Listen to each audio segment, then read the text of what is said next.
कृष्ण, बलराम और राक्षस की कहानी। महाभारत काल की बात है।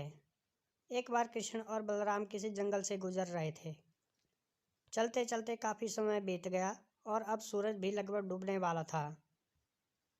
अंधेरे में आगे बढ़ना संभव नहीं था, इसलिए कृष्ण बोले, बलराम, हम ऐसा करते हैं कि अब सुबह होने तक यहीं ठहर जाते हैं। भोर होते ही हम अपने कर्तव्य की ओर बढ़ चलेंगे। बलराम बोले, पर इस घने जंगल में हमें खतरा हो सकता है। यहाँ सोना उचित नहीं होगा, हमें जाग कर ही रात बितानी होगी।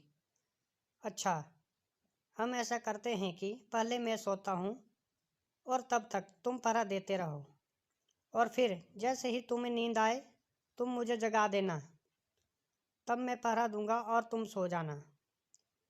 कृष्ण ने सुझाव दिया। बलराम तैयार हो गए।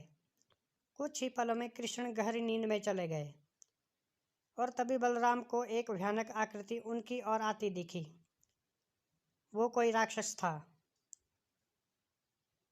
राक्षस उन्हें देखते ही जोर से चीखा और बलराम बुरी तरह डर गए। इस घटना का एक विचित्र असर हुआ। भय के कारण बलराम का आकार कुछ छोटा हो गया और राक्षस और विशाल हो गया।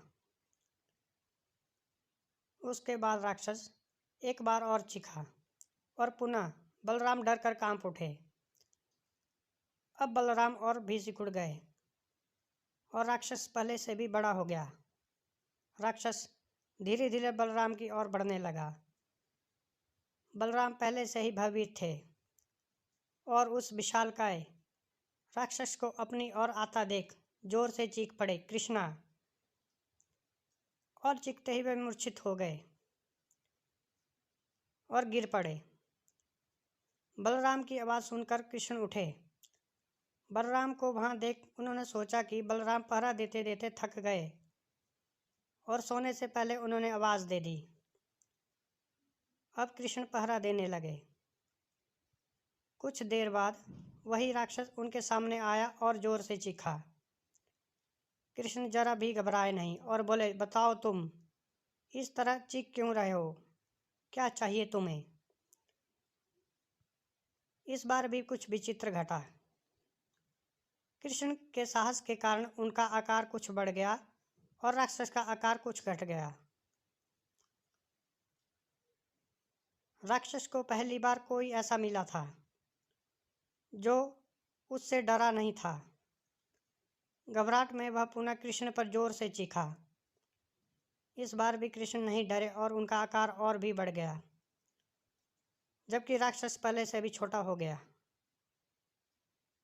एक आखिरी प्रयास में राक्षस पूरी ताकत से चीखा, पर कृष्ण मुस्कुरा उठे और फिर से बोले, बताओ तो, क्या चाहिए तुम्हें?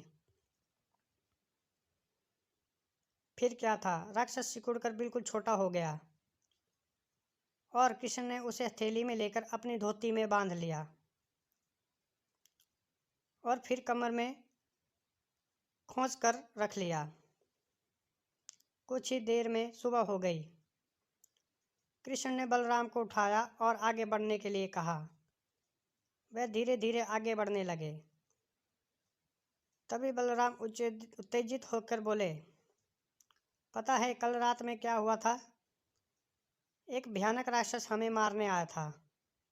रुको रुको, बलराम को बीच में ही टोकते हुए कृष्ण ने अपनी धोती में बंधा राक्षस निकाला और बलराम को दिखाते हुए बोले, कहीं तुम इसकी बात तो नहीं कर रहे? हाँ, ये वही है, पर कल जब मैंने इसे देखा था तब ये बहुत बड़ा था। ये इतना छोटा कैसे हो गया? बलराम आश्चर्य होकर बोले। कृष्ण बोले, जब जीवन में तुम किसी ऐसी चीज़ से बचने की कोशिश करते हो जिसका सामना तुम्हें करना चाहिए, तो वो तुमसे बड़ी हो जाती है और तुम पर नियंत्रण करने लगती है। लेकिन जब तुम उस चीज़ का सामना करते हो जिसका सामना तुम्हें करना चाहिए, तो तुम उससे बड़े हो जाते हो और उसे नियंत्रित करने लगते हो।